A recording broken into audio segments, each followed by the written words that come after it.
Resumen de mercado 9 de septiembre de 2025. Miren, hoy los mercados tuvieron un comportamiento, digámoslo así, de forma general positivo, poco pero positivo, de forma transversal, en la parte de acciones. El mercado de renta fija sí tuvo un comportamiento negativo, digámoslo así, que rebotando o teniendo un comportamiento contrario al rally que habían presentado los últimos 3 o 4 días, que fue un rally supremamente fuerte.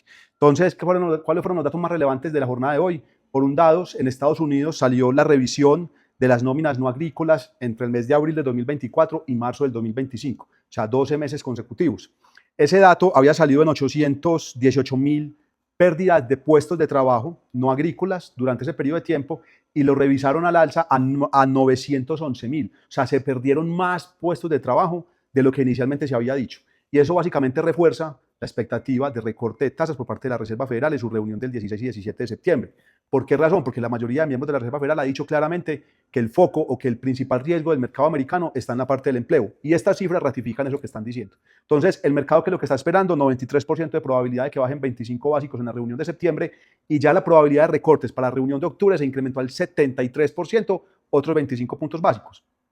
¿Eso qué hizo? Que el mercado de acciones tuviera un buen comportamiento, teniendo en cuenta ese comportamiento de disminución en las tasas que pueda generar reactivación económica, menor costo de créditos financieros, etcétera, y los impactos positivos que podría llegar a generar desde el punto de vista de utilidades en las compañías, teniendo en cuenta que el crecimiento económico de Estados Unidos sigue siendo positivo. Entonces, una reducción en las tasas no estaría en este momento sustentada porque la economía como un tal de su estructura económica, crecimiento económico está débil, sino más desde el punto de vista del empleo, pero vamos a ver qué decisión se toma en la reunión de la Reserva Federal. Por otra parte, en Francia, temas políticos. Recordemos que ayer salió el primer ministro después de perder la moción de confianza. Hoy el presidente Macron nombró al ministro de Defensa como sucesor de ese primer ministro, entonces lo nombró como primer ministro y dieron un discurso que fue muy conciliador. Eso de cierta forma generó un poquitico de tranquilidad en los mercados, le bajó un poquitico a la presión y generó que tuviera un impacto positivo desde el punto de vista de volatilidad. Sin embargo, los bonos, como les digo, sí tuvieron un comportamiento negativo. Venían con un rally muy fuerte en Estados Unidos, en Europa, en Japón, y lo que hizo el mercado hoy, digámoslo así, fue como que descansar un poco. Entonces, los bonos de 10, los tesoros de 10 años en Estados Unidos subieron el 1.1%, los de 30 años subieron el 0.8%. En Francia, los de 10 años subieron el 1.8%, los de 30 años se mantuvieron estables. Y en Japón, los de 10 años subieron el 2%. O sea, sí hubo, digamos que después de esas caídas fuertes, una recuperación, pero siguen estando en niveles mucho más atractivos que las últimas 2, 3, 4 semanas, lo que da de cierta forma tranquilidad desde el punto de vista económico. Adicional a eso, se conoció la inflación en México. Para hablar un poquitico más de la región, salió en 3.57, por encima del 3.51% del mes anterior, creando presiones inflacionarias. Lo mismo que pasó en Colombia con el dato de inflación del fin de semana y lo mismo que está pasando en otros países de la región, mostrando que la inflación todavía no está controlada, se vuelve a presentar un empuje alcista, lo que puede llevar a que los bancos centrales mantengan su cautela en el recorte de tasas de interés. Eso fue de forma general la noticia más relevante. ¿Qué pasó con eso? Estados Unidos positivo, Standard & Poor's y Nasdaq subieron cada 1.3%, Eurostoxx 600 subió el 0.06%, el IBEX español 0.14%, el DAX sí corrigió el 0.4%, pero de forma general un comportamiento positivo. Y en emergentes, China subió el 1.2% y Brasil y Colombia sí bajamos, Brasil 0.12% y nosotros corregimos el 0.2% aproximadamente. ¿Qué otras noticias salieron? Bueno, ¿esto qué impactó o qué impacto tuvo? El dólar se reevaluó contra el resto de monedas del mundo 0.32% y la mayor cantidad de monedas emergentes se devaluaron. Colombia no. Nosotros continuamos con esa presión bajista en el dólar, nos reevaluamos 0.43%, cerramos en 3.921 pesos, el nivel más bajo desde junio del año 2024. O sea, es el nivel más bajo en los últimos 14 meses aproximadamente. Un nivel supremamente atractivo. Las condiciones internas del país siguen siendo frágiles, el tema fiscal, la ley de financiamiento, lo que está sucediendo con la reforma pensional, la calificación crediticia, el tema electoral. Entonces, pueden ser niveles interesantes para ir tomando posiciones estructuradas. Esto no es una recomendación de inversión, pero es una visión propia de nosotros hemos ido con propósito, pero la presión en el dólar sigue siendo revaluacionista en el corto plazo. Adicional a esto, el dólar en Colombia se revaluó básicamente porque el precio del Brent también tuvo un comportamiento positivo hoy, subió el 0.8%. Básicamente, al parecer, Israel hizo un ataque contra Qatar porque en Qatar, al parecer, había una reunión de miembros de Hamas.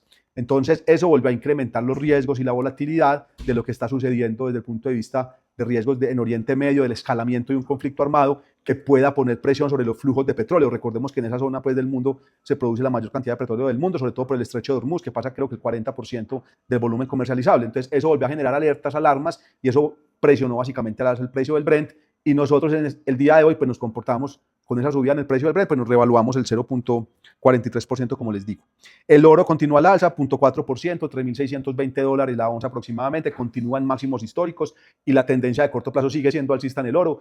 Tema de cobertura, hay excesos de liquidez en el mercado, la liquidez sumada con los temas que tienen el money market, los inversionistas están máximos también históricos, entonces eso también genera, por un lado, expectativas de, bueno, ¿qué pasa si esa liquidez se mueve hacia mercados financieros? Pues podría mantener el rally, pero también es una señal de que los inversionistas no están tranquilos entrando posiblemente a múltiplos altos en el mercado de acciones con los temas de endeudamiento de las economías, entonces también genera cierta incertidumbre, pues vamos a ver qué sucede.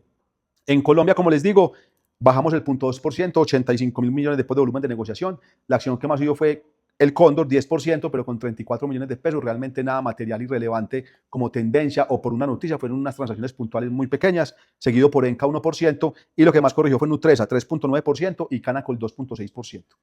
En Colombia, desde el punto de vista corporativo, bueno, les recuerdo, déjenos sus comentarios si les gusta, compartan este video para que le lleguemos a más inversionistas con información de valor. Desde el punto de vista corporativo, ¿qué fue lo más relevante en Colombia? Se terminó el proceso de la OPA del programa de recompras por mecanismo independiente de mineros. Recordemos que el programa de recompra estaba a 12.000 pesos por acción, con una prima del 9.1% con base en el precio de cierre del 5 de septiembre. Se recibieron ofertas por aceptaciones por 11.4 millones de acciones y lo que estaban buscando comprar era 3.9, o sea, casi 300% más de lo que estaban buscando recomprar. Entonces, digamos que fue algo supremamente positivo desde el punto de vista del precio de la acción y eso genera que haya una dilución porque el número de acciones baja en 1.3%, lo que significa que el flotante de la compañía va a disminuir, el número de acciones de circulación disminuye, pero tiene un impacto positivo lógicamente desde el punto de vista de dividendos por acción, utilidades por acción, porque el negocio operativo de la compañía sigue siendo bueno y pues con los precios del oro en máximos históricos pues mucho mejor. Adicional a eso se conoció también que el PEI hizo prepagos de deuda por 494 millones de pesos, básicamente están cumpliendo lo que habían anunciado con su proceso de emisión de los títulos participativos número 11. Estaban recogiendo entre 300 y 500, recordemos que recogieron los 500 mil millones de pesos y el objetivo inicial de ese programa, de esa emisión, era prepagar deuda, disminuir apalancamiento, ya lo hicieron, 494 mil millones. Entonces uno podría esperar que los resultados del tercer trimestre, que cierran en septiembre, y los resultados del cuarto trimestre ya tengan un impacto positivo por ese menor gasto financiero. Grupo Sura también anunció un tema de reperfilamiento de la deuda, tomó unos créditos con el BBVA para prepagar el bono internacional que se vence el próximo año, en 2026. Eso le da un poquitico de colchón, de caja de respiro, reestructura la deuda a tasas más bajas y eso también es positivo desde el punto de vista corporativo para la acción. Si esto es positivo si esta información fue para ustedes, los invito a que se suscriban al canal de YouTube. Recuerden seguirnos, compartirnos para que lleguemos a más inversionistas. Gracias por su atención.